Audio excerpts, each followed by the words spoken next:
Someone once said, resentment is like drinking poison and waiting for the other person to die.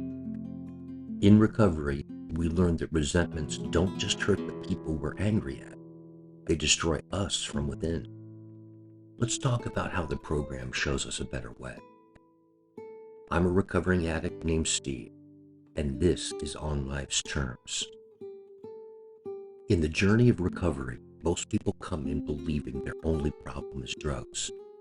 They think, if I just stop using, everything will be okay. But time and experience in Narcotics Anonymous reveal something deeper. Resentments, those lingering grudges, those replayed betrayals, are often more dangerous to recovery than the drugs themselves. Resentments don't announce themselves loudly.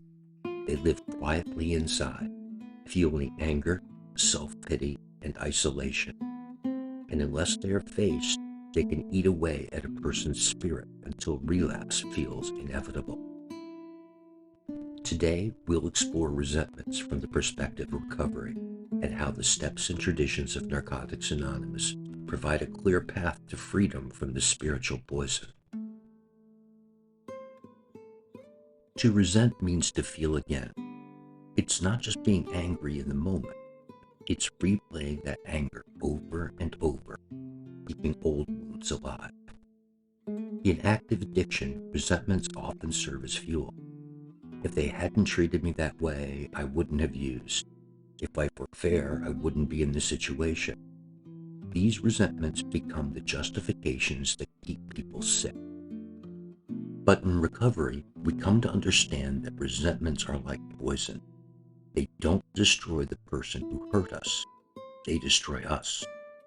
They eat away at peace of mind, cloud judgment, and block the sunlight of the spirit. When members arrive at step 4, they're asked to make a searching and fearless moral inventory. Many expect this step to be about listing everyone who has ever wronged them, but sponsors remind them this is not about keeping score, it's about discovering the truth. Writing a 4th step often reveals pages filled with resentments against family, friends, employers, institutions, and even themselves. Each resentment carries pain, but it also shows a pattern: fear, pride, selfishness, dishonesty. Step 4 begins to break the cycle by putting resentments on paper, pulling them out of the shadows where shame and secrecy keep them alive. The next step is honesty in action. Step 5 asks members to share their inventory with God, with themselves, and with another human being. This is where resentments lose their power.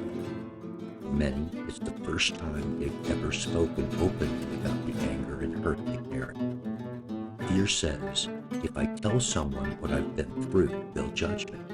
If I admit my part, they'll reject me. But the experience in NA is different. Sponsors listen with compassion. They share their own stories. They help members see patterns without condemnation. And in that moment, the resentments begin to fade, because resentments cannot survive exposure to love and honesty. Resentments are often tied to character defects: pride, self-centeredness, arrogance, or the desire to control.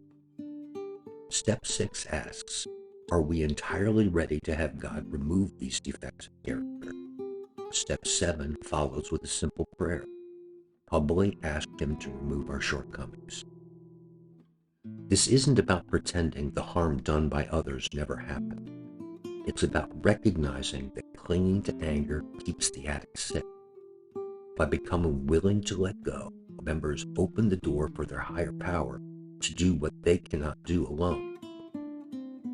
And when those old resentments are released, even just a little, the person in recovery discovers something new: compassion, understanding, and freedom.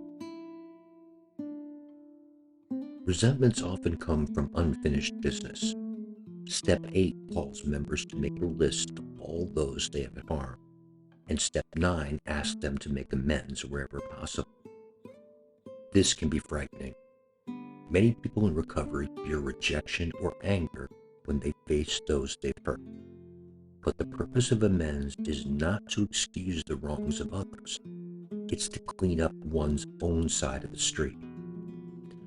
Sometimes amends restore broken relationships. Sometimes they don't. But every sincere amends brings freedom from guilt, shame, and anger. The heavy chains of resentment grow lighter, and the recovering addict can finally move forward without the weight of the past. Resentments don't just live inside individuals. They can creep into groups. Tradition 1 reminds the fellowship our common welfare should come first. Personal recovery depends on NA unity. When a member walks into a meeting, they may see someone they resent. Maybe it's a person they used with, or someone who hurt them. The instinct might be to withdraw, to isolate, or even to lash out. But the tradition teaches that unity must come before resentment. It doesn't mean everyone has to be best friends. It means the group's survival, the newcomer's chance of recovery, is more important than holding on to personal grudges. In practicing Tradition 1, members learn how to put principles before personalities, letting go of resentments for the sake of the greater good. Resentments often flare up around opinions, politics, religion, social issues, even sports rivalries. But Tradition 10 tells us Narcotics Anonymous has no opinion on outside issues. Hence, the NA name ought never be drawn into public controversy. This tradition acts like a shield against unnecessary conflict. It reminds members to stay focused on carrying the message of recovery, not getting entangled in arguments that can divide the fellowship. For the individual, it's a spiritual lesson too. Not every fight is worth fighting. Not every opinion needs defending. By practicing this tradition, members protect their peace of mind, and they protect the unity of NA. Resentments don't always announce themselves with a shout. Sometimes they sneak in quietly, through a small slight, a traffic jam, or a hurtful word. Left unaddressed, they pile up, just like trash in a room. Step 10 provides the daily practice of cleaning house. Continue to take personal inventory, and when we were wrong, promptly admitted it. By reviewing the day, identifying resentments, and making amends quickly, members prevent the buildup of emotional garbage. This daily practice keeps the spirit clean, the conscience clear, and the heart open. It's not about perfection. It's about progress, about catching resentments before they grow into something toxic. Many resentments are rooted in the desire to control, wanting others to behave a certain way, or resenting them when they don't. Tradition 2 offers a solution. For our group purpose, there is but one ultimate authority, a loving God as he may express himself in our group conscience. Our leaders are but trusted servants. They do not govern. This tradition teaches humility. It reminds members that they don't run the show, not in their groups and not in life. Resentments begin to fade when control is surrendered, when trust is placed into something greater than self-will. Instead of demanding that others change, the person in recovery learns to change themselves. And in that surrender, peace begins to grow. Resentments keep us chained to the past. They replay old pain like a broken record, and every replay hurts just as much as the first time. But recovery teaches that forgiveness is possible. Forgiveness doesn't mean pretending the harm never happened or saying it was okay. It means letting go of the anger, releasing the grip that it has on the heart, and choosing peace over pain.